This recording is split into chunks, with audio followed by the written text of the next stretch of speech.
Feast of Harvest family and to our online guest viewers. We hope you are all in good health and may the blessing of the Lord be upon you today. We would like to encourage you to join our online activities. First off, we have our online live Bible study every Wednesday, 7 p.m. on our Facebook page.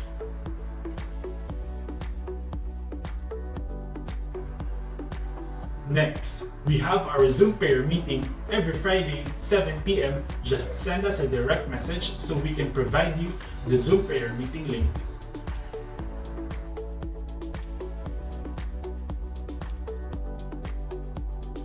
In this time of hardship, we encourage everyone to stand firm, keep the faith burning in our hearts so we can overcome any adversity. As what the Bible says in 1 Corinthians chapter 16, verse 13 to 14. Always remember to be watchful, stand firm in the faith, act like men, be strong, and let all that you do be done in love. If you desire to bless the church through prayer and giving, you can send your love gift through our GCash account.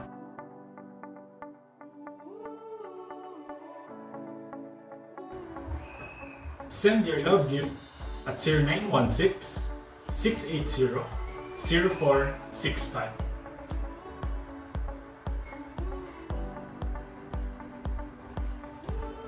God bless everyone and enjoy your day.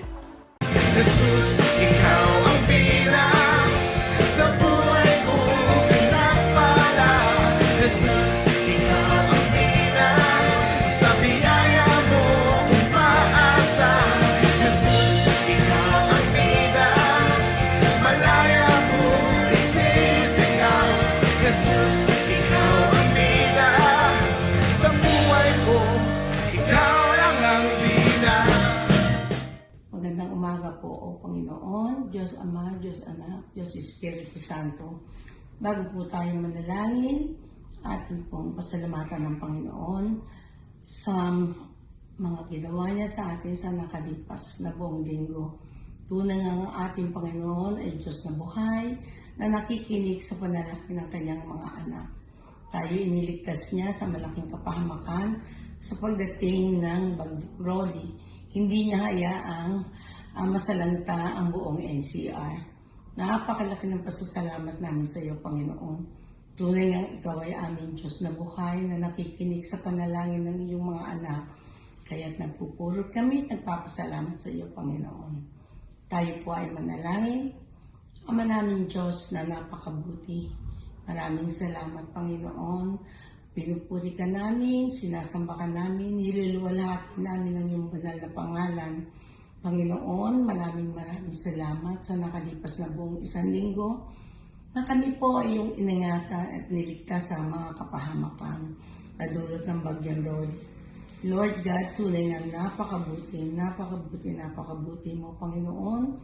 Patawarin niyo po kami sa lahat ng aming nagawang pagkakasala, naisip, nasalita at nagawa. Sinadya man po o di sinasadya. Lord, ini-honor ka namin sa umagang ito. Sa aming pagsambay, tinataas namin sa iyo ang lahat ng mga kapatiran gagamitin mo sa iyong worship service, lalo na po ang aming pastor na magdadala na iyong salita. Salamat sa katalinuhan at karunungang ipagkakaloob mo po sa kanya na may pahayag niya ng buong katalinuhan ang salitang nais mong ipadama sa amin. Lord God, sa lahat ng mga aawit at tatayo pa sa pulpito, basbasan mo sila, Panginoon. Ang anointing mo ay pumunta sa kanila. Lord God, ipinagkakatiwala po namin ang aming pagsamba sa linggong ito. Pangunahan mo ito, Panginoon, at naway samahan mo kami mula sa umpisa hanggang sa matapos.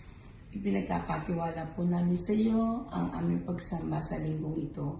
Sa pangalan ng iyong anak na si Jesus, ito po ang aming dalangin na may pasasalamat. Amen. Good morning, brothers and sisters in Christ. Tayo pong lahat ay magpuri sa ating Panginoon. Bigyan natin ng pasalamat at dakilain natin ang banal na pangalan ng ating Panginoong Hesus. Great is the Lord and most worthy of our praise.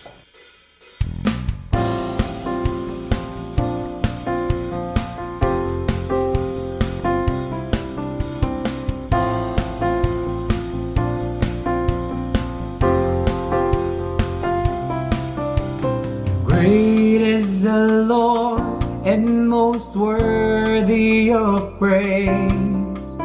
No one can comprehend how great is His name.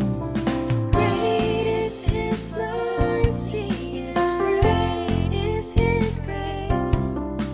Slow to anger, rich in love, He will never change. Our mouths will speak and praise His name. Forever and ever, with our hearts surrendered, we declare and say, let the name above all names be higher. We give you the praise, Lord, now and forever. Lift and shout His name, make it louder. There is no other name, there is no other. Let the name above all names be higher. We give you the praise, Lord, now and forever. Lift and shout His name, make it louder. There is no other name, there is no other like Jesus. No other like Jesus. No other like Jesus. No other like Jesus. Great is the Lord and most worthy of praise. No one can comprehend how great is His gain. Great is His mercy and His grace. Great is His grace. Slow to anger, rich in love, He will never change. And our mouths Our mouths will speak speak and praise His name. praise His name. Forever and ever, with our hearts surrendered, we declare and say, let the name above all names be higher. We give you the praise, Lord, now and forever. Lift and shout His name, make it louder. There is no other name, there is no other. Let the name above all names be higher. We give you the praise, Lord, now and forever. Lift and shout His name, make it louder. There is no other name, there is no other like Jesus. No other like Jesus. No other like Jesus. Let's give praise to Jesus. No other like Jesus. There's healing in the precious name of Jesus. There's power in the mighty name of Jesus. Blessing, authority, honor and victory, glory and majesty, to Jesus we declare. Let the name above all names be higher. We give you the praise, Lord, now and forever. Lift and shout His name, make it louder. There is no other name, there is no other. Let the name above all names be higher. We give you the praise, Lord, now and forever. Lift and shout His name, make it louder. There is no other name, there is no other. Let the name above all names be higher. We give you the praise, Lord, now and forever. Lift and shout His name, make it louder. There is no other name, there is no other like Jesus. No other like Jesus. Sabihin po natin, no other like Jesus. No other like Jesus. We give you praise, Jesus, and we glorify your holy name.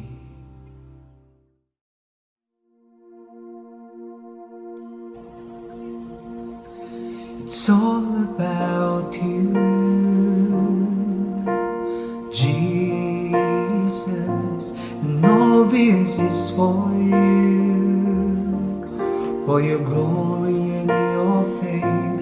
It's not about me, as if you you should do things in my way. You alone are God, and I surrender to your ways.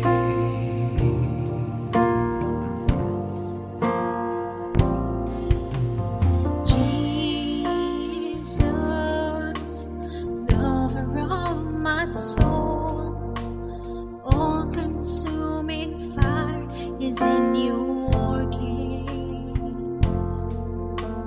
Jesus,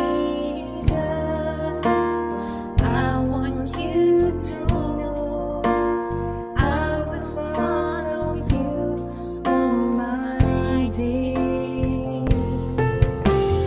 No one else in history is like you, and history itself belongs to you. Alpha and Omega, you have loved me, and I will share eternity with you. It's all about you, Jesus, and all this is for you, for your glory and your fame. It's not about me, as if you should do things my way. You alone are God, and I surrender to your ways.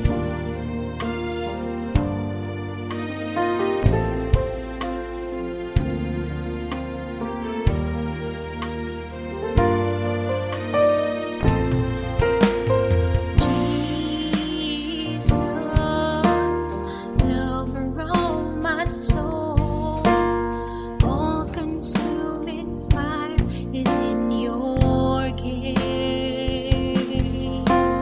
Jesus, I want you to know I will follow you all my days. No one else in history is like you. History itself belongs to you.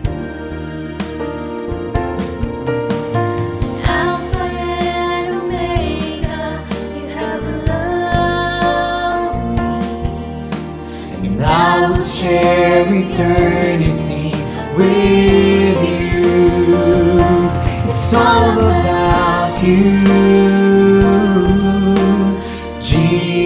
Jesus, and all this is for you, for your glory and your fame. It's not about me, as if you should do things my way. You alone are God, and I surrender. It's all about you. Oh, Jesus, and all this is for you, for your glory and your fame. It's not about me, as if you should do things my way. You alone are God, and I surrender to your ways. I surrender to you, Lord.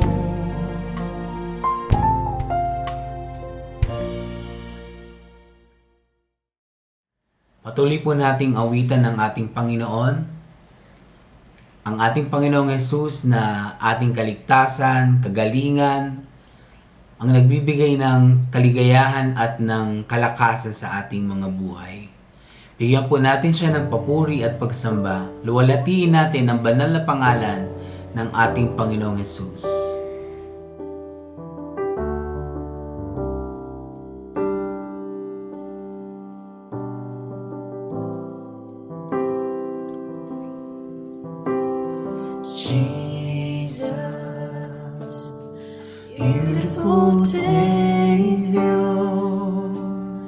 God of all majesty, risen King, Lamb of God, holy and righteous, blessed Redeemer, bright morning star. All the heavens shout your praise. All creation bows to worship you. How wonderful, how beautiful,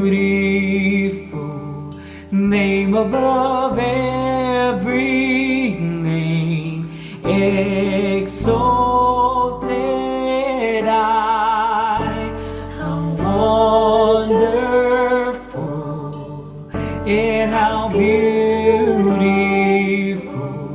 Jesus, your name, name above every name, Jesus. Let's call on the name of Jesus as we say to Him, You are the beautiful Savior. Beautiful Savior, God of all majesty,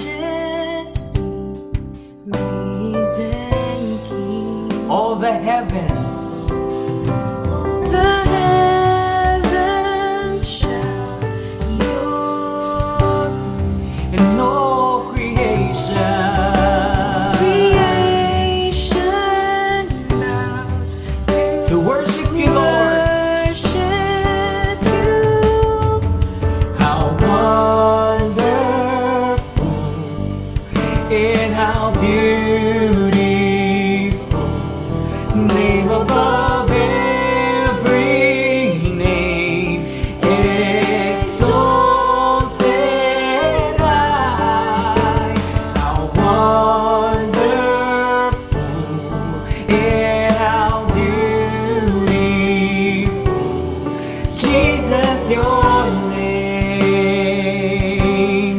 name above every name, Jesus.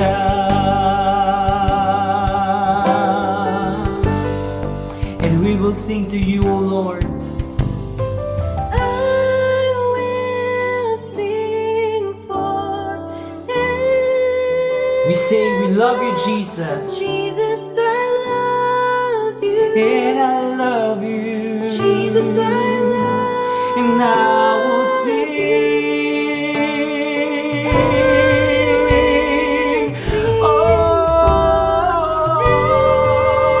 Oh, Jesus, I love you. Jesus, I love. Let us sing to the Lord our God. I will sing Forever. Jesus, I love you. Jesus, I love. Jesus,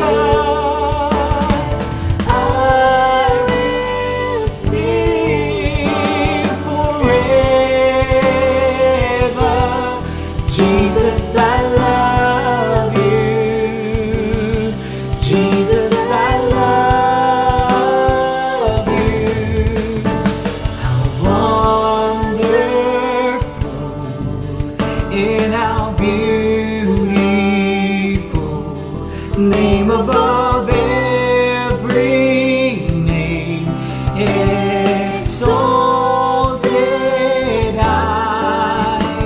How wonderful and how beautiful, Jesus, your name, name above every name. How wonderful and how beautiful,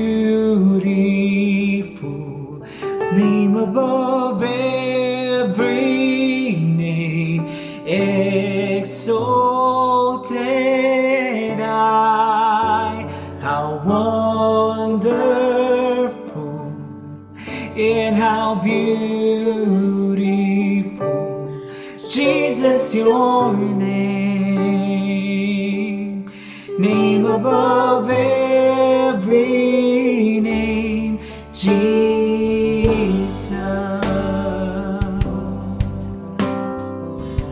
Sa Panginoon po ang papuri at pasasalamat sa pangalan ni Jesus. Amen.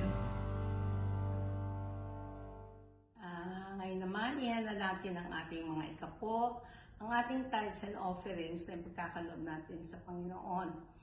A generous person will prosper and those who refreshes others will be refreshed. Ito po ang sabi sa kawikaan.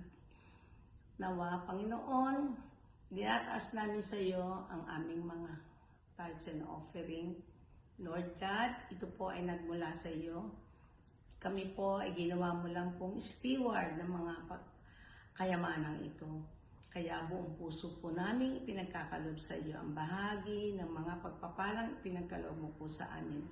Tunay nga pong kung hindi mo po ito ipinagkaloob, wala po kaming maibibigay sa iyo, Panginoon. Buong puso po kami nagbibigay upang ang lahat lamang ng aming malikom sa inggong ito, Panginoon, ay magamit sa lalong ikauunlad at ikalalago ng iyong ubasan. Sa pangalan ng iyong anak na si Jesus, ito po ang aming nalangin na may pasasalamat. Amen.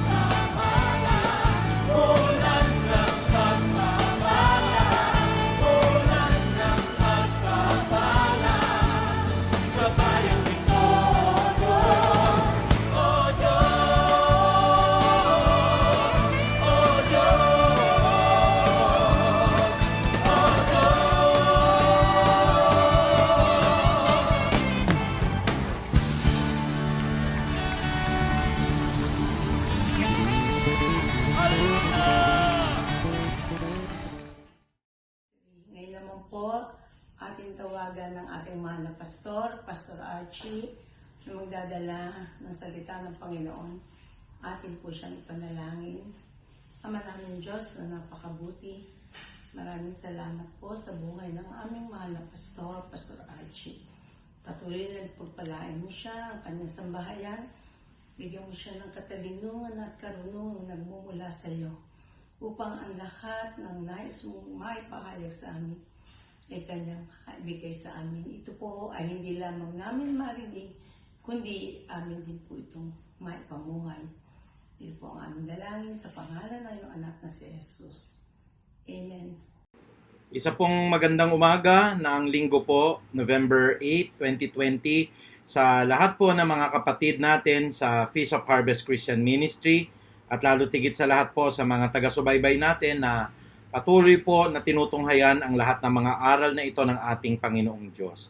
Kaya muli po, kamusta po kayo dyan? Lalong-lalo na po sa mga kapatid natin sa karatig lugar po ng Marikina, lalong-lalo na mga kapatid po sa Antipolo, dyan po sa Cainta, dyan po malapit sa Quezon City, at gayon din po sa San Mateo, at sa iba't ibang dako po ng Marikina. Isang mapagpalang umaga po sa bawat isa sa atin. Sa umaga po na ito, tayo po ay muling pinagpala ng ating Panginoong Diyos na masilayan po ang kanyang banal na kalooban sa pamagitan po ng paghahayag ng banal na salita ng Diyos. At isang bagay na pinapaalam sa atin ng ating Panginoon, paano po kaya niya tayo pagpapalain, lalong-lalo na sa pagpapala pong espiritual, pagpapalang material, pagpapala pong pisikal, at sa lahat po ng aspeto ng ating buhay. Kaya ngayong umaga po na ito ay malalaman natin ang mahalagang susi kung paano po tayo pagpapalain ng ating Panginoong Diyos.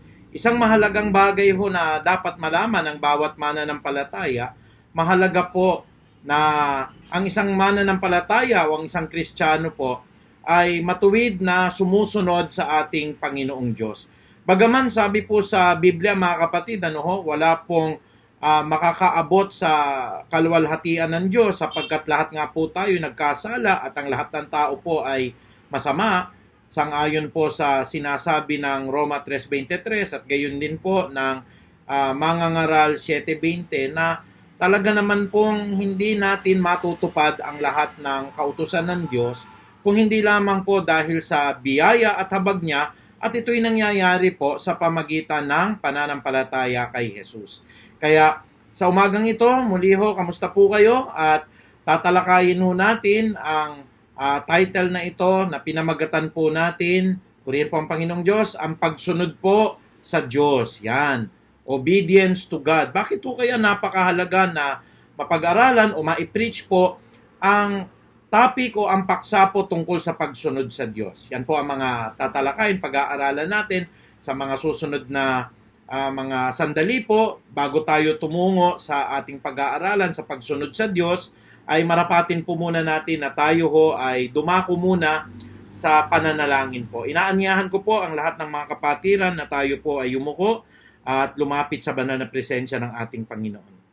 Dakil at mapagpalang Ama, muli po kami po ay nagpapakumbaba at inaamin po ang lahat ng aming nagawang mga pagkakamali at mga kasalanan pagsalangsang sa lahat ng iyong kautusan.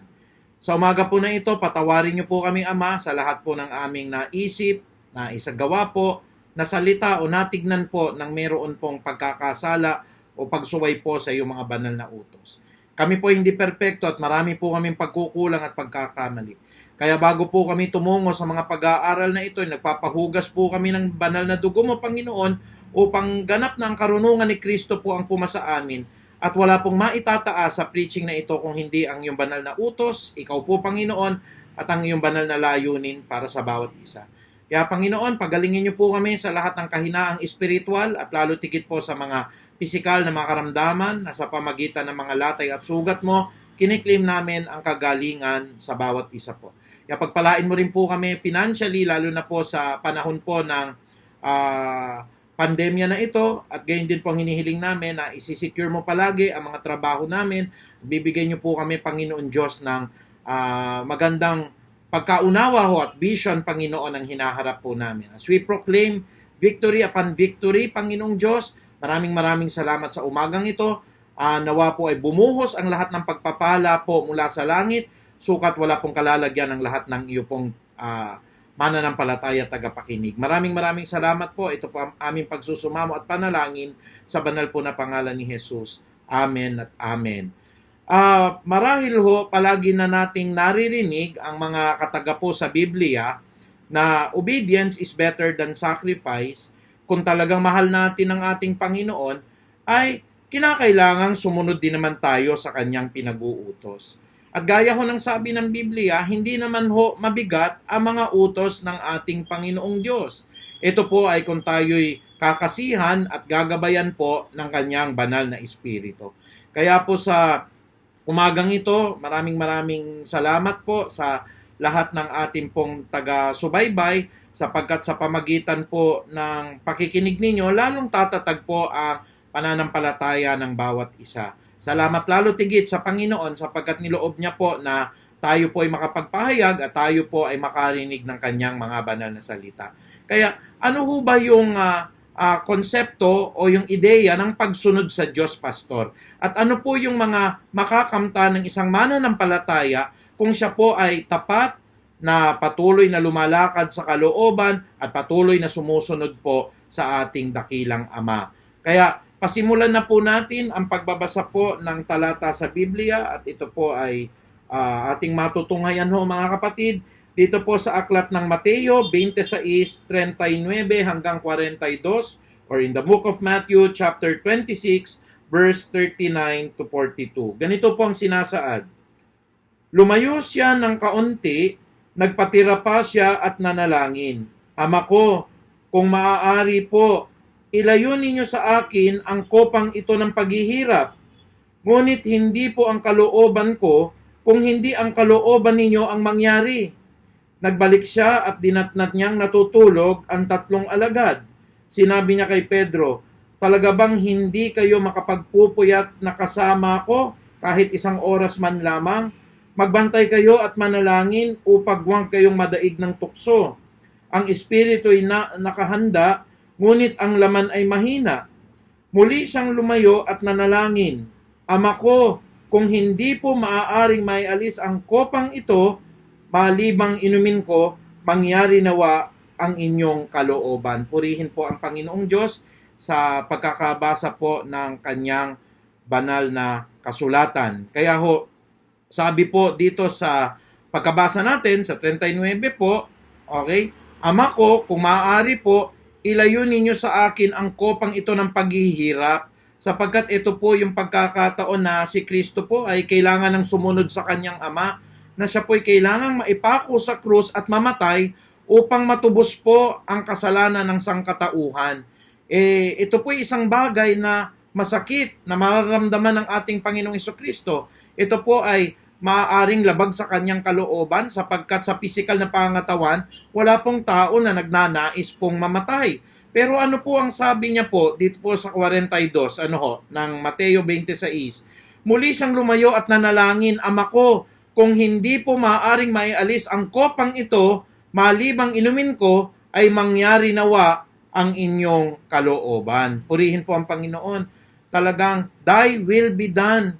Even in the Lord's Prayer, thy will be done in heaven as it is on earth. Kaya napakahalaga na nagpapasailalim si Kristo sa kalooban ng kanyang Ama na dapat din naman po kung paano si Kristo ay napasailalim sa Ama, gayon din naman po tayo na mga mananampalataya ay kailangan pong mapasailalim po sa ating Panginoong Hesukristo.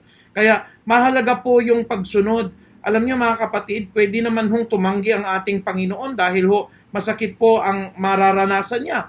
Masakit po ang kamatayan na kanya pong matutunghayan at ang kanya pong kakaharapin.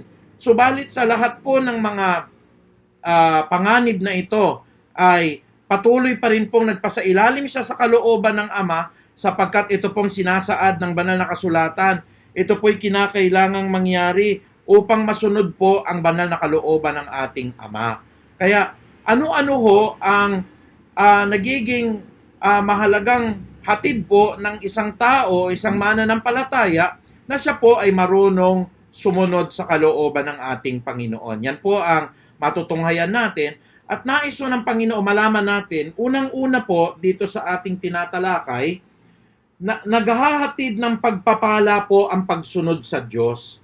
Katulad po ni Kristo, siya po ay napagpala at siya po ay binigyan ng glorified body, buhay din na walang hanggan, at ngayon po ay kasama siya ng Ama natin na nasa langit. Bakit ito natupad ang lahat ng bagay na yon? Sapagkat si Kristo po ay nagpasailalim sa kapangyarihan, sa kalooban at sa otoridad ng ating Ama na nasa langit. Kaya pansinin niyo, sinasabi po ng banal na kasulatan, talaga hong naghahatid ng pagpapala ang pagsunod sa Diyos. Nais ko pong buksan ninyo ang inyong Biblia dito po sa aklat ng Deuteronomio 11:26 hanggang 28. In the book of Deuteronomy chapter 11 verse 26 to 28, ang sabi po rito, sa araw na ito ay binibigyan ko kayo ng pamimilian, pagpapala o sumpa. Pagpapala kapag sinunod ninyo ang kanyang mga utos, ngunit sumpa kapag sumamba kayo sa ibang Diyos sa halip na sumunod sa kanyang mga utos. Purihin po ang Panginoong Diyos. Sa isa pong mundo natin na ginagalawan ngayon na ang tao po ay mas sinusunod po ang kagustuhan niya, sinusunod po ang kaligayahan niya, ang kasiyahan niya, nawawala na ho yung atin pong pagsunod at paglakad po sa banal na kalooban ng atin pong Panginoong Diyos. Hindi natin nalalaman na mabuti, lalong-lalo na sa mga sumusuway, na naka-cut off po, nawawala po yung pagpapala sapagkat ito nga ho yung pagpipili na binibigay po sa atin ng Panginoon. Sabi po sa Deuteronomy 11:26 po, or Deuteronomy chapter 11 verse 26, na sa araw na ito ay binibigay ko sa inyo ang pagpipilian o pagpapala ho ang sumpa. Pagpapala kapag sinunod ninyo ang kanyang mga utos, ngunit sumpa naman kapag sumamba kayo sa ibang Diyos sa halip na sumunod sa kanyang mga utos. Purihin po ang Panginoon Diyos. Naalala po natin yung sabi po sa Colossus 3, alam nyo mga kapatid, na kinakailangan na nga hong patayin natin ang lahat ng mga masasamang bahagi ng ating mga katawan o mga masasamang sangkap. Put to death whatever belongs to your earthly desires, no? Yung pong sexual immorality, impurity, yan pong lust, yung evil desire, yung mga greed po na yan, na laganap po sa mundo natin ngayon. Na ito po isang bagay na nilalakaran ng maraming tao, lalong-lalo na yung pong hindi nakakakilala sa Diyos. Yun pong hindi pa natutubos or yung unregenerated souls po, no, na hindi pa nakakatanggap ng kaligtasan mula sa ating Panginoon. Kaya alam nyo mga kapatid, palaging nagbibigay po ng aral, karunungan, ng lesson ng ating Panginoong Diyos kung paano si Kristo ho nagpasailalim sa kalooban po, naging masunurin po siya sa Ama. Si Kristo naman ho ang ulo ng iglesia natin na kinakailangan tayo naman ho'y sumunod din sa ulo. Walang iba kundi ang ating Panginoong Jesucristo. Ang ating Panginoong Jesucristo ho naglalagay ng mga tagapamahala ng kanyang mga iglesia na kung paano po ang mga kapatiran ay kailangan din naman ho nagpapasailalim doon po sa kanyang mga itinatalaga. Maski po ang pamahalaan sa Roma 13, pinakita po ng Panginoon doon, ang mga namumuno, maging ito man po ay gusto natin o hindi, yan po ay mga inilagay po at itinalaga ng ating Panginoong Diyos upang sila po ay sundin. Alam nyo po, maraming mga istorya po sa Biblia na ipinapakita, example na nga lang po ay ito pong si Haring David, na alam nyo po, si Haring David, isa pong example na kung paano pinakita niya ang tunay na pagsunod sa leader ho na inalagay ng ating Panginoon. Bagaman nung pagkakataon po sa unang Samuel at ikalawang Samuel po, makikita natin na si Haring Saul po ang talagang itinalagang hari po ng Israel. At hindi pa nga ho nagiging hari si David. Ngunit inalis na ng Diyos ang lahat ng ipinagkaloob niya, na paghahari mula kay Haring Saul. At kung pag-iisipan nating mabuti, may mga pagkakataon na ipinakita sa Biblia na nasa ilalim na ng kapangyarihan nito pong si Haring David, si Saul. Pero doon nga po niya nasabi na touch not my anointed one, na kahit kayang-kaya niya na hong patayin si Haring Saul doon po sa harapan po, sa loob po ng kuweba, nung siya po'y natutulog, hindi niya ginawa at naroroon pa rin yung pagpapakumbaba, yung pagpapasakop, yung pagsunod niya na hindi niya po binabypass yung kanya pong hari. Kaya alam niyo mga kapatid, inalis ng Diyos yung paghahari po kay Saul at ibinigay naman niya po kay Haring David. Nakita niyo po, ito po ay simpleng pagsunod lamang po sa mga namumuno doon po sa itinalaga ng Diyos. Kasi hindi po talaga po pwede kapatid na dalawa ang Diyos. Ang sabi po ng Biblia, it's either you are going to hate one and love the other. Sa pinuno ho, hindi po pwede na dalawa po ang presidente. Meron pong talagang itinalagang leader ang Diyos at may mga susunod po sa kanya. Hindi po pwede na ang hari po ay dalawa. Sapagkat kung magkakagayon po, hindi po pagpapala ang tatanggapin natin kung may itinilagang hari ang Diyos at meron hong gustong umagaw o kumuha po dun sa katalagahan na yon nang hindi pa ho napapanahon. Kaya yun po, ang mangyayari, kakaharapin niya po ang maraming sumpa gaya ng sinasabi sa Biblia kung tayo ho ay hindi rin marunong sumunod sa mga ipinag-uutos po ng ating Panginoong Diyos. Kaya ang pagsunod po sa Diyos ay huwag niyong kakalimutan, naghahatid po ito ng pagpapala mga kapatid. Ikalawa po, nais ko pong basahin na nagdadala ng pag-unlad ang pagsunod sa Diyos. Purihin po ang Panginoon. Dito po sa talata ng Biblia, nais ko pong basahin sa Deuteronomy pa rin po, chapter 28 verse 11 to 13 o Deuteronomio 28:11 hanggang 13. At ganito po ang sabi sa banal na kasulatan ng ating Panginoon.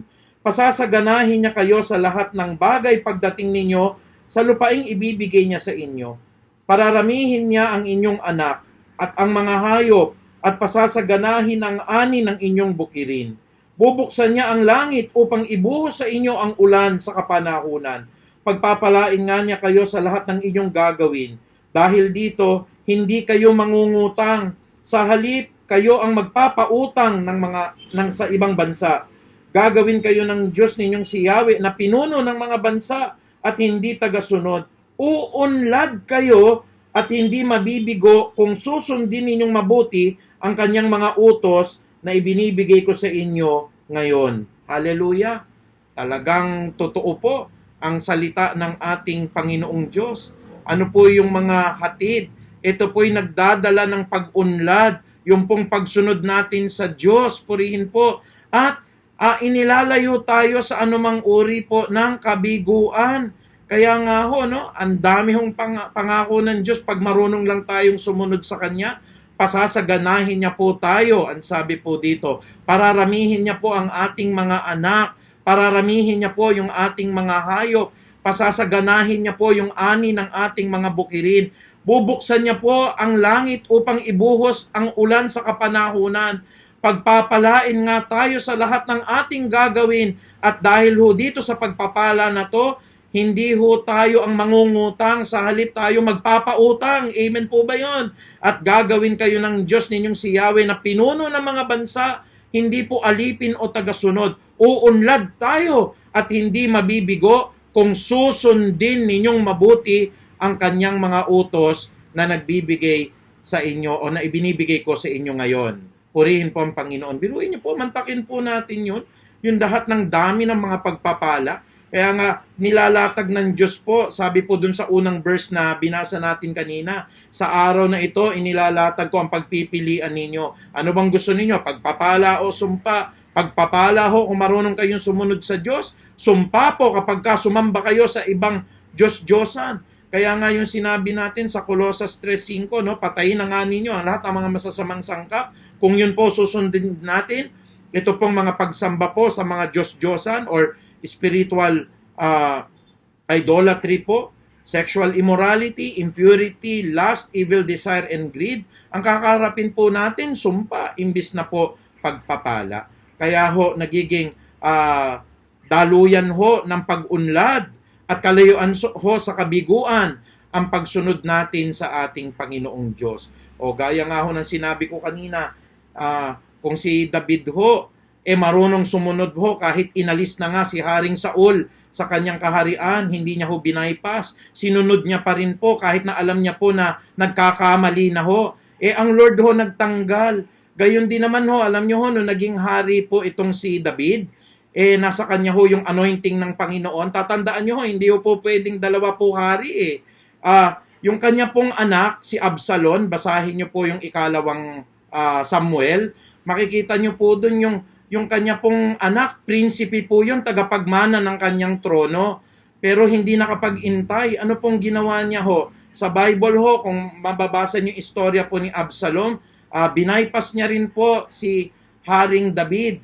Ang ginawa po niya, dahil ang hari po ay abala sa mga gawain po ng pakikidigma, habang siya po ay naiwan dun sa kaharian, ang dami niya hong mga nilapitan na mga tao, prinomote niya ng prinomote yung sarili niya, at ang sinasabi niya po dun sa mga tao na walang panahon sa inyo ang hari, walang panahon sa inyo na dinggin ang mga kaso ninyo, pero naririto ako, handa pong dumalaw sa inyo, handa po na magbigay sa inyo ng mga payo, pero kung mapapansin ninyo mga kapatid, inaagaw niya po yung pong katalagahan na ibinigay po ng Diyos kay Haring David. Ano po naging consequence? Hindi po umunlad si Absalom.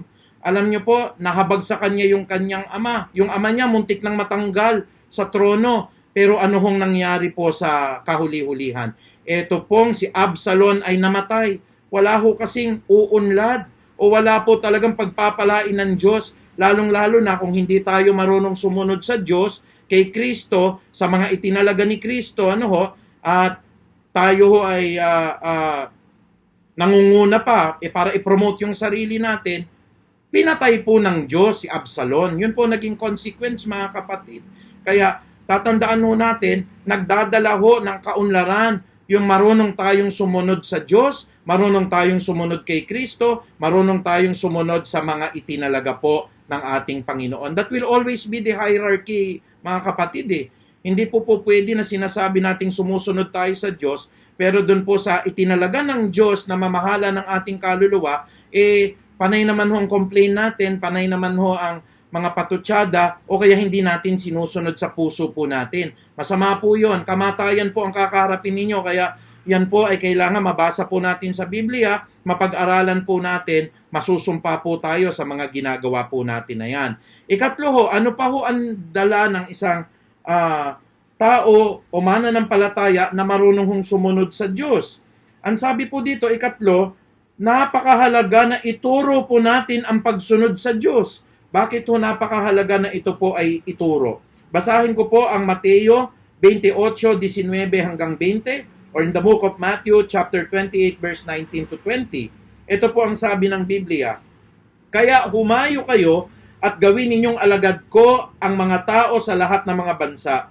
Bautismuhan ninyo sila sa pangalan ng Ama at ng Anak at ng Espiritu Santo. Turuan ninyo silang sumunod sa lahat ng iniuutos ko sa inyo at tatandaan ninyo, ako'y laging kasama ninyo hanggang sa katapusan ng panahon. Purihin po ang ating Panginoong Diyos. Kaya nga po, mahalaga na ituro po natin ang lahat ng itinuro din naman po sa atin ng ating Panginoong Diyos. Kaya mahalaga po mga kapatid, we meditate on the Word of God, pinag-aaralan po natin, gaya ho ng palagi nating sinasabi sa Bible, mapalad po ang nagbabasa, mapalad po ang nakikinig, pero higit po na mapalad, yun pong gumagawa ng salita po ng Diyos. Kasi yan po ay pagpapalain ng ating Panginoon. Alam nyo, sa Biblia, meron pong isang propeta, siya po si Propeta Elisha. Meron din po siyang katuwang. At ito pong si Propeta Elisha na ito po mga kapatid, meron hong lumapit sa kanya na isang pinuno na nagngangalang Naaman. Ito pong si Naaman na to, puro ketong yung kanyang katawan. Pero siya po, inutusan niya na maglublob po doon po sa dagat ng Jordan, ito pong si Naaman. Pero si Naaman po, nung una ho, medyo nagtanong kasi napakarumi po nung ilog na yon. Pero gayon pa man din ho, sumunod siya doon po sa pinag-uutos at siya po ay naglublob po ng 7 beses at siya po ay biglang gumaling. Kaya po sa sobrang tuwa niya, nais po niya na bigyan po ng mga handog, mga ginto, mga pilak, mga mamahaling damit po, itong si Elisha. Pero tinanggihan po ni Elisha. Pero meron pong assistant itong si Elisha na nagngangalan pong si Gehazi. Si Gehazi po, binaypas niya po itong si Elisha. At ang nangyari mga kapatid, siya mismo ho ang dumiretso kay Naaman. Sa otoridad po ni Elisha, sinabi niya, gusto po ng propeta yung mga pinabibigay ninyo. Kaya lang, hindi niya po masabi ng direkto. Kaya wala pong pasabi na binigay po nitong si Naaman o Naaman ito pong mga mahalagang regalo po kay Gehazi. Pero ano pong naging resulta po? Dahil hindi niya po pinaalam doon po sa kanyang propeta, ito pong pagkuha niya, binaypas niya po, hindi niya sinunod po yung pong mga aral na inihahatid sa kanya ng propeta. Ang nangyari ho, imbis na makatanggap siya ng pagpapala, si Gehazi po ay kinapitan ng iba't iba pong ketong sa kanyang katawan. Kaya siya po, yung mga ketong ho ni Naaman ay lumapit po at kumapit po sa kanya at siya po ay nagkasakit. Tignan niyo po mga kapatid. Kaya napakahalaga po na ituro natin, yun nga tama ho ang sabi po ni Haring David na obedience is better than sacrifice. Mahalaga po na sinabi po ni Samuel yan doon po kay Haring David. Gayun din po ang pagtingin natin mga kapatid. Dapat ituro po natin ang mga aral ng Diyos sapagkat ito po ang pinakamahalaga. Lalo na po sa Sunday service natin po, sa mga Bible studies po natin, ang pinakamahalaga po dyan ay ang salita po ng Diyos.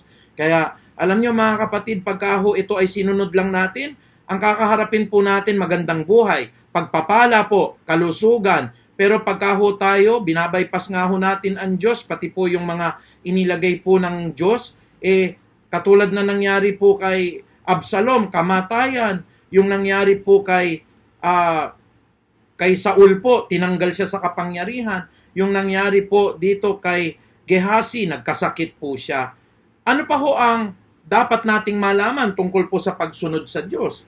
Ika-4 po, ang sabi po dito, nagpapatotoo na mahal natin ang Diyos sa pamamagitan ng ating pagsunod sa Kanya. It is an evidence, it's a physical evidence po na tayo ho ay nagmamahal sa Diyos kung tayo ay marunong sumunod sa Kanya. Meron ho bang patunay sa Biblia? Meron ho. Ang sabi po dito sa aklat ng 1:14-15 or in the book of John, chapter 14, verse 15, kung iniibig ninyo ako, ay tutuparin ninyo ang aking mga utos. Purihin po ang Panginoon. A good physical manifestation that we really love God is that we have to obey God. Kaya nga ho, tama ho, sabi po ni Juan dito, kung iniibig ninyo ako, ay tutuparin ninyo ang aking mga utos. At ang utos ng Panginoon, it is always being reminded for all of us na sa Bible, ang pananampalataya ay nagsisimula sa pakikinig at sa pakikinig po ng salita ng Diyos. Sa pagbabasa po, mapalad po ang nagbabasa, ngunit higit na mapalad po yung lumalakad sa salita ng hula sapagkat malapit na po ang pagdating ng ating Panginoong Diyos. Ano pa po ang sabi rito? Sabi po ng 1:14-24 or in the book of John chapter 14 verse 24, ang hindi tumutupad sa aking mga salita ay hindi umiibig sa akin. Ang salitang naririnig ninyo ay hindi sa akin, kung hindi sa Ama na nagsugo sa akin. Kaya ho mga kapatid, yung pong sinasabi ni Jesus, aral po yun galing sa Ama. Yun pong mga sinasabi ng mga hari sa Israel, ito po ay aral na nanggaling kay Kristo. At yung pong mga sinulat na mga propeta, yun po yung mga aral na sinasabi po ng mga leader natin sa church, sinasabi po ng mga pastor natin sa iglesia. Kaya kapatid, naglalagay ho ang Diyos na mga pinuno. Wala po ako nakita na ang Diyos po ay naglagay ng 2 o 3 na pinuno na ito po ay magkakapantay. Meron ho talagang nilalagay ang Diyos na pinakapinuno. Gaya din naman ho ni Kristo na siya po ang pinuno ng ating iglesia. Nagaya din naman po ng ating Ama na siya po ang pinuno ng sangkalangitan. Yun po ang sabi sa Biblia po. Kaya meron pong isang pinakita ang Diyos sa aklat po ng Old Testament. Meron ho dyan na isa pong babae na hindi siya nagpasailalim sa kapangyarihan ng Diyos. Bagaman siya po ay isang Israelita, siya po ay nakasal kay Haring Ahab. At ito pong reyna na ito, ang unang iniutos niya, ang lahat ng sumasamba po kay Yahweh, lalo na po ang mga propeta, ay pagpapapatayin para po sila po ay pasambahin kay Baal. Ang tinutukoy ko po ay walang iba kundi po si Reyna Jezebel po, na isa pong magandang ehemplo ng paglaban sa otoridad po ng ating Panginoong Diyos. Ano po ang nangyari sa kanya? Si Reyna Jezebel po ang kumontrol sa kaharian ng Israel, which is not also right. Alam niyo po yung sinasabi sa Bible, kapatid, ang babae po dapat nagpapasailalim po sa pamumuno ng kanyang asawa. Ito pong ginawa ni Jezebel po ay ni-usurp niya po yung kapangyarihan ng hari at siya na po ang nagdidikta sa hari. Mali po yun, kapatid. Tatandaan niyo po, sa kaharian, iisa lang ho ang hari, ang reyna, ang prinsipe, ang mga kawal, kailangan hong sumunod po niyan sa hari. Hindi po pwedeng yung reyna ho kapantay ng hari o kaya yung prinsipe po ay kapantay ng hari. Kailangan ho, iisa lang ho ang namumuno. Kaya ano po yung hatid ng pagsuway po ni Jezebel? Pang-apat ho, ito po yung naghatid ng kamatayan. Itinapon siya po sa balkonahe at siya po ay kinain ng mga aso. Kaya tignan niyo ho yung mga nangyari sa mga karakter na sinabi natin. Si Saul ho, hindi marunong sumunod sa Diyos. Tinanggal siya sa kapangyarihan. Ito pong si Absalom, bagaman tagapagmana siya ng trono, nilabanan niya yung kanya pong ama na si Haring David. At pinakita niya po na si Haring David po ay walang ginagawa, inutil. Kaya siya po ay hinangaan ng buong Israel. Ano pong kinahinatnan niya? Siya po ay pinatay ng ating Panginoong Diyos. Gayon din po ang nangyari dito po kay Gehazi, dahil po binaypas niya ang kanyang propeta at hindi siya nagpasailalim sa otoridad na nilagay ng Diyos, sa kanya po kumapit ang sakit. At lalo tigit po kay Jezebel. Kaya ito pong reyna na ito ay pinarusahan ng Diyos, siya po'y tinapon at marami pong mga aso ang kumain po sa kanya. Siya po'y namatay. Kaya mga kapatid, dapat nating malaman yung pagsunod kasi natin hindi naman nangangahulugan na magiging menos tayo eh. Yung pagsunod natin nangangahulugan na mababa ang kalooban natin, na mababa yung puso natin. Wag tayo mag-iisip na mas higit pa po tayo, lalo na hindi naman tayo tinatalaga ng Diyos, lalo na mas higit po ang Diyos sa buhay natin, lalo tigit sa lahat na si Kristo po ang pangulo o ang pinuno po ng bawat iglesia. Kaya mga kapatid, bilang pangwakas po, ito'y magandang bagay na matutunan natin, that obedience is better than sacrifice. Kahit na galing natin sa lahat ng bagay, kahit na nga magaling tayo sa Biblia, kahit na magaling tayong tumugtog, kahit magaling tayong umawit, pag hindi tayo marunong sumunod, ang kakaharapin po natin ay walang iba po kung hindi ang sumpa ng ating Panginoon. Para puro pagpapala ang ating kakaharapin, nais ko po sanang basahin ang ating pangwakas na verse, at ito po'y mababasa natin sa unang 1:2:17 or 1 John chapter 2 verse 17. Ang sabi po dito, mawawala ang sanlibutan at ang lahat ng mga bagay na pinagnanasahan ng mga tao, ngunit ang mga sumusunod sa kalooban ng Diyos ay mabubuhay magpakailanpaman. Do not worry kapatid, there is a time for everything in this world. Kung halimbawa hindi nyo nagugustuhan yung pong pamumuno na inilagay ng Diyos, pwede po sa susunod, manalangin po kayo at ang Diyos po ang maaaring mag-alis po kung mali man ang ginagawa ng isang leader. Kung kayo po ay hindi pa tinatalaga ng Diyos, maghintay lang kayo kapatid at darating din ang panahon po natin. Bagaman kung tayo po ay lalabag sa mga inilalagay na pamantayan o utos o katalagahan ng Diyos, baka po hindi matupad ang mga bagay na ninanasa ng puso natin sapagkat hindi po yan ang kalooban ng Panginoon. Let us just develop a broken, repentant, and a humble heart. Yung handa pong sumunod, yung handa pong magpasailalim. Tatandaan nyo po, si Haring Saul, kahit siya po ay malina, hindi po siya hinayaan o sinuway po nitong si Haring David sapagkat naniniwala siya ang lahat ng kanyang ginagawa po ay pinangyayari lang ng maayon ng ating Panginoon. Kaya nung nagkamali po si Haring Saul, siya po ay inalis ng ating Panginoong Diyos. Purihin po ang Panginoon, nawa po may natutunan na naman po tayo sa pag-aaral na ito, na tunay nga po meron pong pagpapala ang pagsunod natin sa ating Panginoong Diyos. Sige po, inaanyahan ko po na tayo po lahat ay manalangin. Dakila't mapagpalang Diyos, maraming salamat po muli sa umagang ito na tinuruan mo po kami kung paano po kami pagpapalain, kung paano po kami uunlad, kung paano po kami, Panginoon Diyos, makakaranas po ng lahat po ng pagkalayo sa kabiguan na ito. Ito po ay nagaganap lamang kung kami po ay marunong pong sumunod sa Ama at sumunod kay Kristo, sumunod po sa mga wika ng aming Panginoon at lalo tigit po sa mga itinalaga niya na mga tagapagturo, itinalaga niya na mga tagapamuno po. Kaya maraming salamat Panginoong Ama. Obedience is better than sacrifice. Maaaring hindi namin gusto mga namumuno o hindi namin gusto po Panginoon Diyos ang mga tao sa paligid namin, pero tulungan mo po kami na maging masunurin pa rin po ang puso namin gaya ng pagsunod din naman ng aming Panginoon sa lahat ng mga kalooban ng Ama nasa langit. Muli maraming salamat po. Ang mataas po na kapurihan Panginoong Diyos ay tanging sa iyo lamang. In Jesus' mighty name we pray po. Amen and amen. Muli po, magandang umaga. Pagpalain po tayo ng ating Panginoong Diyos.